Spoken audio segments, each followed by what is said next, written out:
DGP మీడియాతో మాట్లాడుతున్నారు, ఒకసారి ప్రత్యక్షంగా చూద్దాం.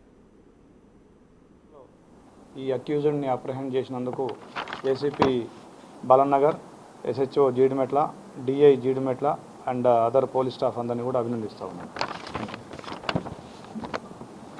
Thank you. యా ఈ శివ డీజే ఆపరేటర్గా చేస్తుండేవాడు. ఇతను కట్టంగూరులో ఉంటాడు. ఇతనికి 19 years, ఇంటర్మీడియట్ సెకండ్ ఇయర్ చదువుతున్నాను చెప్తున్నాడు. ఎక్కువగా డీజే ఆపరేటర్ చేసి ఇతనికి ఆదాయం సంపాదిస్తూ ఉండేవాడు. ఈ డిసీజ్డ్ ఎవరైతే ఉందో ఈవిడ తెలంగాణ సాంస్కృతిక కళాకారుల బృందంలో సభ్యురాలు. గత 20 సంవత్సరాలుగా హైదరాబాద్లో ఉంటుంది.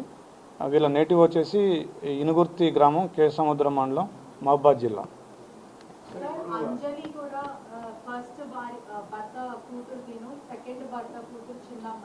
చిన్నమ్మాయిని మంచిగా చూసుకొని పెద్దమ్మాయిని మంచిగా చూడకపోవడం, ఆ తర్వాత అనేక సార్లు అబ్యూజ్మెంట్ చేయడం, అట్లకళ్ళతో వార్తలు పెట్టడం, ఇవన్నీ కూడా తరచూ చేసేది అంటూ ఫ్రెండ్స్ అందరు కూడా చెప్తున్నారు.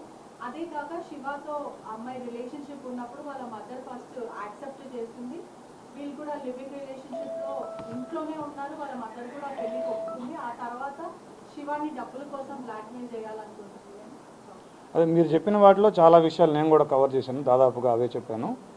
సో మీరు అన్నట్టుగా ఈ అమ్మాయి ఒక 3 సంవత్సరాల క్రితం 7th క్లాస్లో ఉన్నప్పుడు పోలీస్ స్టేషన్కి వచ్చి తల్లి మీదనే కంప్లైంట్ చేసి నేను ఉండను ఈ వీడితోటి అని చెప్పేసి హోమ్లో ఉన్న మాట కూడా వాస్తవం. అది కూడా జరిగింది. ఈ అమ్మాయి మా ఇంటరాగేషన్లో కూడా దాదాపుగా మీరు చెప్పిన పాయింట్లన్నింటినీ కూడా ఏకీభవిస్తూ ఈ అమ్మాయి చెప్పిన పాయింట్లు నన్ను ఎక్కువగా కొడుతూ ఉండేది అనేది, నన్ను ప్రేమగా చూసుకోలేదని నాకు అనిపించిందని కూడా అమ్మాయి చెప్పడం జరిగింది.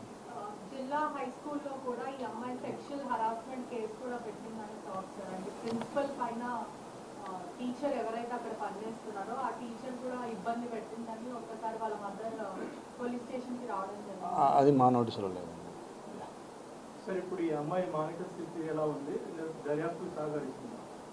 తప్పకుండా. ఈ అమ్మాయి CCL, child in conflict with law. So we have to take all the necessary precautions and procedures. So as of now she is good and etla procedure prakaram we are going on.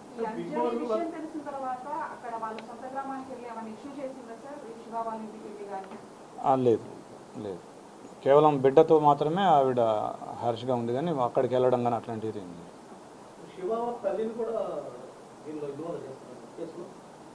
As of now మనకి దానికి సంబంధించి ఏమి ఆధారాలు దొరకలేదు. As of now ఆవిడ ఇన్వాల్వ్మెంట్కి సంబంధించి మనకైతే ఏమి ఆధారాలు దొరకలేదు.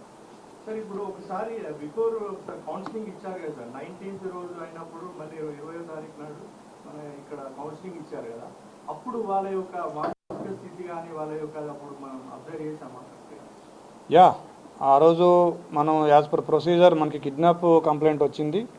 దాని తర్వాత ఆ కిడ్నాప్లో మనం ఎప్పుడైతే ట్రేస్ చేసామో యాజ్ పర్ ప్రొసీజర్ మనం ఒక ఉమెన్ ఆఫీసర్స్ తోటి వీడియోగ్రఫీలో ఆవిడ స్టేట్మెంట్ రికార్డ్ చేయడం, 161 స్టేట్మెంట్ రికార్డ్ చేయడం, తర్వాత ఆవిడ ఏమేం చెప్పిందో అదంతా కూడా మనం రైట్ డౌన్ చేయటం, వీడియోగ్రఫీ చేయటం, అవన్నీ చేసాము. యాజ్ పర్ ప్రొసీజర్ చేసాము.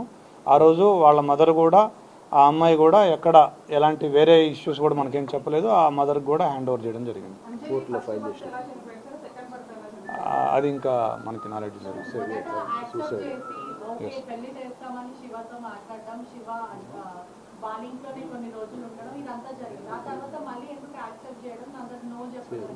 అది మా అంచనాలు అయితే మాకున్న సమాచారం ఏంటంటే ఈ అబ్బాయి ఫైనాన్షియల్ బ్యాక్గ్రౌండ్ కానీ లేకపోతే ప్రొఫెషన్ కానీ ఈ అబ్బాయి బిహేవియర్ కానీ ఆవిడకి నచ్చలేదేమో అనేది ఒక ఇది. థ్యాంక్ యూ అండి. Thank you. Murder, conspiracy also.